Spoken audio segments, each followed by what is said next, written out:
हर इंसान अपनी ज़िंदगी में आगे बढ़ना चाहता है। मेहनत करके अपना बिजनेस और अपनी कमाई बढ़ाना चाहता है। लेकिन क्या हो अगर आपकी यही तरक्की आपके आसपास के लोगों के लिए एक खतरा बन जाए।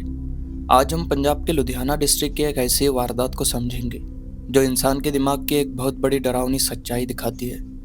यह कहानी आपको यह सोचने पर मजबूर कर देगी कि क्या आप सच में अपने आसपास के लोगों को जानते हैं। तो आइए समझते हैं इस खौफनाक वारदात को और शुरू करते हैं the murder case of Gurpreet Singh 2026। Punjab के लुधियाना डिस्ट्रिक्ट में जगराहो नाम का एक कस्बा है। यह इलाका लुधियाना के बड़े इंडस्ट्रियल एरिया से जुड़ा हुआ है। यहाँ बहुत से लोग दिहाड़ी और छोटे ठेकों पर काम करते हैं। इस मार्केट में प्लम्बर, इलेक्ट्रीशियन और मिस्त्री जैसे लोगों की अपनी कोई कंपनी या यूनियन नहीं होती। यह काम पूरी तरह से मुंह जुबानी, पहचान और अपने अपने इलाके में दबदबे पर डिपेंड करता है। इस तरह के काम में अगर किसी एक शख्स का मुनाफा बढ़ता है तो उसका सीधा असर उसके आसपास काम करने वाले दूसरे लोगों पर पड़ता है। जगराव के पास बीड़ गगड़ा नाम का एक गांव है। उसी गांव में गुरप्रीत सिंह रहता था। गुरप्रीत पेशे से एक प्लम्बर था और आसपास के इलाकों में काम करता था।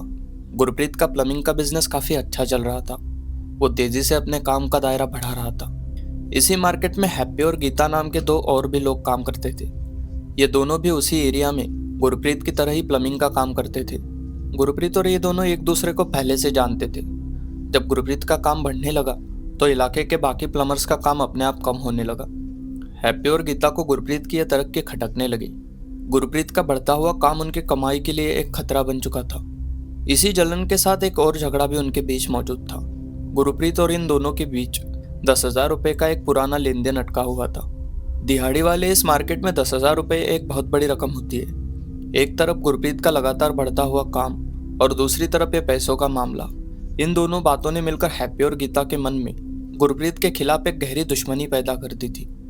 हैप्पी ने गुरप्रीत को बार बार धमकियां देना शुरू कर दिया था।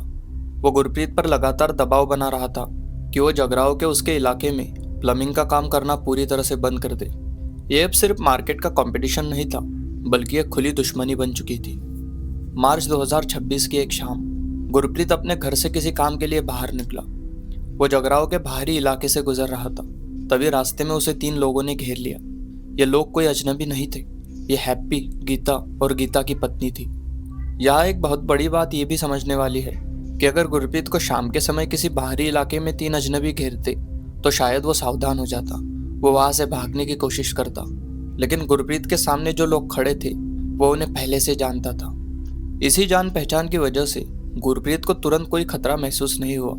उसे लगा कि शायद ये उनके रोज के झगड़े जैसी कोई बात होगी। जैसे ही गुरप्रीत उनके पास रुका, उन तीनों ने मिलकर अचानक उस पर हमला कर दिया। गुरप्रीत को काबू में करने के बाद वो तीनों उसे जगराव की आम सड़कों से दूर ले जाने लगे। सिविल रोड से होते हुए वो उसे शहर के बिल्कुल बाहरी हिस्से में ले गए। ये वो इलाका था जहाँ जगराव का शमशान घाट मौजूद था। शाम के वक्त शमशान घाट के आसपास का इलाका बहुत सुनसान रहता है। जगराव जैसे कस्बों में लोग शाम ढलने के बाद ऐसी जगहों पर जाने से बचते हैं। हैप्पी और गीता ने जानबूझकर इस जगह को चुना था ताकि वहां से गुजरने वाला कोई भी इंसान गुरप्रीत की मदद के लिए ना आ सके। वहां कोई भीड़भाड़ नहीं थी और ना ही किसी के देखने का डर था। यह सब एक सोची समझी साजिश थी। क्रिमिनोलॉजी में इसे रूटीन एक्टिविटी थ्योरी कहते हैं। इस थ्योरी के मुताबिक कोई भी वारदात तब होती है जब 3 चीजें एक साथ मिलती है। एक मोटिवेटेड क्रिमिनल, एक टारगेट और उस जगह पर किसी भी गार्डियन यानी बचाने वाले का ना होना। शमशान घाट के पास उस सुनसान इलाके में पहुंचने के बाद उन तीनों ने गुरप्रीत को पीटना शुरू कर दिया। उन्होंने उसे जमीन पर गिरा दिया और उसे हिलने का भी मौका नहीं दिया। एक अकेले इंसान के लिए 3 लोगों की ताकत का सामना करना लगभग नामुमकिन था। इसके बाद उन्होंने एक बेहद खतरनाक और जहरीला केमिकल निकाला। गुरप्रीत लगातार खुद को छुड़ाने की कोशिश कर रहा था, लेकिन उन तीनों ने जबरदस्ती उसका मुंह खोला और वो जहरीला केमिकल उसके गले के नीचे उतार दिया। जहर देने के बाद वो तीनों गुरप्रीत को उसी हालत में शमशान घाट के पास छोड़कर वहां से भाग गए।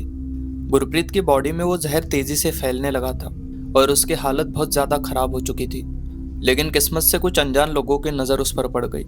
उसकी हालत बहुत ज्यादा सीरियस थी। वो लोग उसे तुरंत पास के एक लोकल गवर्नमेंट हॉस्पिटल ले गए। हॉस्पिटल में डॉक्टर्स ने गुरप्रीत का इमरजेंसी ट्रीटमेंट शुरू कर दिया और पुलिस को भी इस बात की खबर दे दी गई। गुरप्रीत की बॉडी में जहर पूरी तरह से फैल चुका था। उसकी जान जा रही थी, लेकिन वो अभी भी होश में था। यह इस केस का सबसे अहम हिस्सा है। पुलिस ऑफिसर्स हॉस्पिटल पहुंचे। गुरप्रीत ने अपनी जान जाने से पहले पुलिस को एक स्टेटमेंट दिया। कानून की भाषा में इसे डाइंग डिक्लेरेशन कहते हैं। Indian evidence act section 32 subsection 1 और नए भारतीय साक्ष्य अधिनियम के तहत इस बयान की कानूनी ताकत बहुत ज़्यादा होती है। इसके पीछे एक लीगल मैक्सिम काम करता है जिसे नेमो मोरितुरस प्रेजुमितुर मिंतिरे कहते हैं, जिसका मतलब यह है कि एक मरता हुआ इंसान भगवान के पास झूठ बोलकर नहीं जाना चाहता। गुरप्रीत ने पुलिस को साफ साफ बताया कि उस शाम उसके साथ क्या हुआ था। उसने हैप्पी, गीता और गीता की पत्नी का नाम लिया और बताया कि कैसे उन तीनों ने मिलकर उसे जबरदस्ती जहर पिलाया। उसने 10,000 रुपए के झगड़े और प्लम्बिंग के काम को लेकर दी गई धमकियों के बारे में भी पुलिस को सब कुछ बता दिया। गुरप्रीत ने अपने कातिलों की पूरी पहचान पुलिस को दे दी थी। डॉक्टर्स ने उसे बचाने की पूरी कोशिश की, लेकिन केमिकल का असर इतना ज्यादा था कि उसके इंटरनल ऑर्गन्स ने काम करना बंद कर दिया था। अपना आखिरी बयान देने के कुछ ही देर बाद हॉस्पिटल में गुरप्रीत की मौत हो गई। गुरप्रीत की मौत के बाद पुलिस इन्वेस्टिगेशन पूरी तरह से बदल गई। 11 मार्च 2026 को पुलिस ने ऑफिशियल अटेम्प्ट टू मर्डर की एफआईआर को मर्डर चार्ज में अपग्रेड कर दिया। सदर जगराओं पुलिस स्टेशन के इंस्पेक्टर सुरजीत सिंह ने इस केस की इन्वेस्टिगेशन अपने हाथ में ली।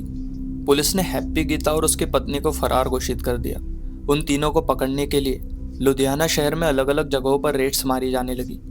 पुलिस के पास गुरप्रीत का डाइंग डिक्लेरेशन सबसे बड़ा सबूत था, लेकिन कानून की नज़र में सिर्फ बयान काफ़ी नहीं होता। उस बयान को सच साबित करने के लिए मेडिकल सबूतों की भी ज़रूरत थी। इसलिए पुलिस ने गुरप्रीत की बॉडी को पोस्टमार्टम के लिए भेजा, ताकि लीगली ये साबित हो सके कि उसे कौन सा केमिकल पिलाया गया था और ज़बरदस्ती जहर पिलाने के फिजिकल निशान रिकॉर्ड किए जा सके। उन्हें गुरप्रीत के होठों और मसूड़ों पर पेरियोरल ब्रूजिंग यानी चोट और कटने के निशान भी चेक करने थे। ये निशान ये साबित करते हैं कि जहर ज़बरदस्ती पिलाया गया था।